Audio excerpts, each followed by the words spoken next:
جو جب defence minister تھا اور فورن منسٹر تھا دبئی سے تنخواہ لے رہا تھا. یہ کبھی سنا ہے کہ دبئی کی کمپنی سے ایک ملک کا فورن منسٹر اور ڈیفنس منسٹر تنخواہ لے؟ اور اس کے بعد وہ بچ بھی جاتا ہے, اس کو کچھ ہوتا بھی نہیں ہے. اور وہ کیونکہ طاقتور حلقوں میں اس کے دوستیاں تھیں, جب وہ الیکشن ہار رہا تھا 2018 میں تو ایک ٹیلی فون کیا, باجوہ صاحب مجھے بچا لو میں ہار رہا ہوں. اور باجوہ صاحب سپر کنگ نے کہا فکر نہ کرو تم جیت جاؤ گے, اور اگلے دن وہ جیت جاتا ہے. تو وہ جس طرح ہمیشہ عورتوں کے خلاف زبان استعمال کرتا ہے, اس نے پھر سے کی.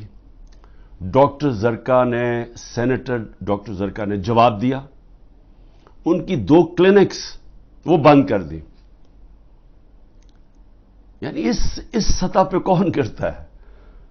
ہماری ڈاکٹر سیما ایم پی اے کراچی کی, ان کے گھر پہنچ کے ان کی کلینک اس کو بند کر دیا. ہماری سمابیا ایکس ایم پی, اس کے گھر کے اوپر پولیس پہنچ گئی. یعنی یہ کبھی ہوا ہے کیا؟ یہ کوئی دہشت گرد ہیں, یہ کوئی کسی انتشار میں ہیں, یہ انہوں نے کیا ہے؟ تو ایسے ہے کہ آپ تحریک انصاف کے آپ کوئی ممبر ہی ہوں, سپورٹر ہی ہوں, یہی کافی ہے. آپ کی بزنس بھی بند ہو جائے گی, آپ کو جیلوں میں بھی ڈال دیں گے, جھوٹے پرچے بھی ہو جائیں گے. یعنی صرف اب کوئی ضرورت نہیں ہے آپ کو کہ آپ نے کوئی جرم کرنا ہے. اس ملک میں اب جرم ہو گیا ہے تحریک انصاف کا ممبر ہونا, سپورٹر ہونا. کوئی اگر بزنس والا بھی کوئی سپورٹ کرتا ہے اس کے پیچھے بھی پڑ جاتے ہیں. آپ یہ سوچیں کہ شوکت خانم, اب شوکت خانم ساری قوم جانتی ہے کہ ملک کا سب سے بڑا خیراتی ادارہ ہے. ان کے ہر روز نوٹس آ جاتا ہے کہ جی فلانی ڈاکیومنٹ دکھائیں اور یہ ڈاکیومنٹ دکھائیں, جی وہ بتائیں کہ جناب کس نے ڈونیشنز دی تھی آپ کو. یعنی ایک یہ نہیں دیکھ رہے کہ اس سے نقصان کس کو ہو رہا ہے. کوئی فکر نہیں ہے کہ ملک کو کیا نقصان ہوگا. جو انہوں نے کیسز میرے اوپر اٹھائے ہوئے ہیں ذرا وہ سن لیں. سب سے اب جو قوم کے سامنے, کیونکہ الحق ہے, میرا ایمان ہے, ایمان ہی ہے تو میں یہ سارے ایک طرف کھڑے ہو گئے ہیں, اسٹیبلشمنٹ ساتھ کھڑی ہو گئی ہے, اکیلا ان کا مقابلہ کر رہا ہوں. صرف توحید پہ, لا الہ الا اللہ پہ, ایمان اللہ پہ ہے. اور جس طرح اللہ ہر ان کی جو بھی کوشش کرتے ہیں خود ہی سچ سامنے آ جاتا ہے. جو انہوں نے میرے اوپر القادر کا کیس کیا, اب القادر کا کیس کیا تھا کہ عمران خان نے جو القادر یونیورسٹی بنائی ہے, جدھر مکمل طور پہ مستحق گھروں سے وہ بچے جو کہ جن کے ماں باپ اعلیٰ تعلیم نہیں افورڈ کر سکتے, وہ سب پڑھ رہے ہیں مفت. اور میں بتا چکا ہوں سیرت نبی کو ہم نے بنایا کہ فیوچر لیڈرز بنے, تربیت ہو ان کو, اور ساتھ ساتھ اس کے ٹیکنالوجی بھی. یہ ہے اس کا جو ویژن ہے یونیورسٹی کا. اس کو سامنے لا کے بہت بڑی سکینڈل ہو گئی. اور اب پتہ چلا ہے کہ انہوں نے اپریل 2020 میں تفتیش کی تھی. وہ میں پہلے کہہ چکا ہوں آپ کو. نیشنل کرائم ایجنسی انگلینڈ کو رابطہ تھا نیب کے ساتھ. یہ جو سیٹلمنٹ ہوئی تھی ملک ریاض کی فیملی کی اور این سی اے کی, یہ سارا کچھ نیب کو پتا تھا. اور نیب نے اپریل 2020 میں یہ انکوائری بند کر دی تھی. ایک دفعہ انکوائری بند ہو جائے وہ نہیں کھول سکتے آپ. اور انہوں نے جو سب سے بات جو چھپا لی, جس کے اوپر اصل بات ہونی چاہیے, کہ این سی اے نے ملک ریاض کا جو پیسہ تھا وہ فریز کیا کیوں؟ وہ منی لانڈرنگ کی وجہ سے نہیں کیا. وہ انہوں نے کہا کہ ایک ٹرانزیکشن ہوئی, اور یہ سنیں ذرا غور سے, کہ حسن نواز نے پراپرٹی بیچی ملک ریاض کے بیٹے کو, اور وہ جو پراپرٹی بیچی وہ 50 ملین پاؤنڈ کی بیچی. انہوں نے کیوں, نیشنل کرائم ایجنسی انگلینڈ نے کیوں اس کے اوپر ایکشن لیا, اور ایکشن کیا لیا؟ ان کے اکاؤنٹ فریز کر دیے. کیوں کیے؟ کیونکہ پراپرٹی کی قیمت آدھی تھی. انہوں نے دیکھا کہ اس کی قیمت آدھی تھی, یعنی وہ 25 ملین پاؤنڈ کے ارد گرد اس کی قیمت تھی, 50 ملین پاؤنڈ کیسے دے دیا اس پراپرٹی کو؟